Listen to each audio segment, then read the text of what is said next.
UK Chancellor Rishi Sunak will on Thursday unveil a significant rescue package to ease the cost of living crisis, partly funded by a windfall tax on energy companies. Mr. Sunak's plans could be worth more than £10 billion, $12.59 billion, and will be mainly focused on the poorest households and pensioners, although the squeezed middle will also receive help. He will detail his plan in the House of Commons as the government seeks to push aside the Partygate row and focus on the decrease in living standards caused by soaring inflation. Although many Conservative MPs will be delighted that Mr. Sunak is acting to ease the cost of living, some on the right are furious that he is planning a windfall tax to raising several £billion to help. North Sea oil and gas company executives said they were resigned to the tax on profits, which Mr. Sunak had previously rejected, saying it would hit. They believe a tax on electricity profits could still be on the table for the autumn, when households turn their heating back on. Offshore Energies UK, which represents the offshore oil and gas industry, has warned a one-off tax on North Sea companies would lead to higher prices and do long-term damage to the industry. This is an industry that thinks and plans long-term,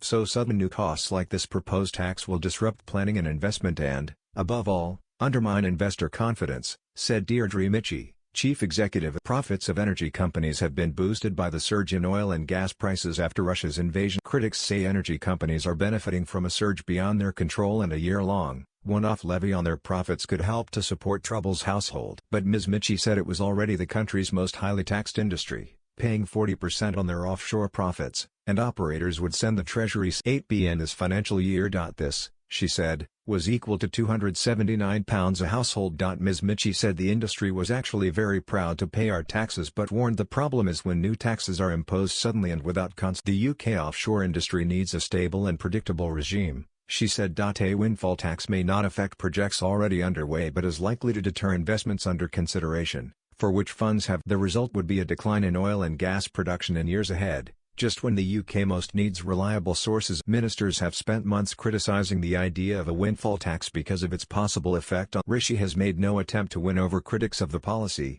a cabinet source. But on Wednesday, a Conservative source said the arguments had been tested rigorously in the Treasury and there's a high threshold that any package that we bring forward delivers more gain than pain, that the gain is worth the pain, that it does not jeopardize the investment. You don't introduce random taxes that make the economic environment unpredictable. The Times reported that the previously announced £200 loan on energy bills would be replaced with a grant that would not have to be paid back, with the discount possibly increasing to as much as £400. Other measures that have been discussed as part of a package could include a further increase to the Warm Homes discount to help low-income households cope with rising energy bills. If Mr. Sunak offers help through this discount, the payment will go directly to energy suppliers, easing fears that the companies could go to the wall this winter with customers unable. The need for extra help was illustrated by Ofgem Chief Executive Jonathan Brearley's indication that the energy price cap will increase by another £830 to £2,800. $3,500. Domestic energy prices will have risen by £1,500 in a year. There have also been discussions around increasing the winter fuel allowance and making more cuts to count. Mr. Sunak has also been under pressure from Tory MPs to offer a universal tax cut,